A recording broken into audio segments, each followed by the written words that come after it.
இது செவ்வாய்க்கிழமை சாயந்தரம் ஒரு 6 இருக்கும். வேலையெல்லாம் முடிச்சுட்டு ஃப்ரெண்ட்ஸ் கூட டெய்லியுமே இப்போ 5:30 6 வந்து மொட்டை மாடியில் கொஞ்சம் நேரம் டைம் ஸ்பெண்ட் பண்ணுறோம். குழந்தைங்களுமே ஜாலியாக விளையாண்டுட்டு இருக்காங்க.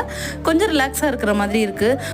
எல்லாம் முடிச்சுட்டு வீட்டுக்கு வந்ததுக்கப்புறமா டின்னர் தான் ரெடி பண்ணலான்னு சொல்லிட்டு வேலையை ஸ்டார்ட் பண்ணிட்டேன். ஹஸ்பண்ட் கிடையாது, டீம் டின்னருக்காக வெளியே போகிறாங்கன்றதுனால நானும் குழந்தைங்களும் தான். பீர்க்கங்காய் தோல் வந்து எடுத்து வச்சுருந்தேன். அதில் சட்னி தான் பண்ண போகிறேன். கடாயில் கடலைப்பருப்பு, உளுந்தம்பருப்பு, வெங்காயம், தக்காளி, அதோட வந்து பார்த்திங்கன்னா கொஞ்சம் பூண்டு, வரமிளகா, ஒரு துண்டு புளி போட்டிருக்கேன்.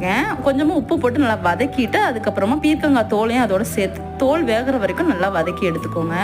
மிக்சியில் போட்டு நல்லா ஃபைன் பேஸ்ட்டாக அரைச்சிட்டிங்க அப்படின்னா டேஸ்ட்டுமே சூப்பராக இருக்கும். இது தோசை சாதத்துக்கு கூட நீங்கள் பசஞ்சு சாப்பிட்லாம்.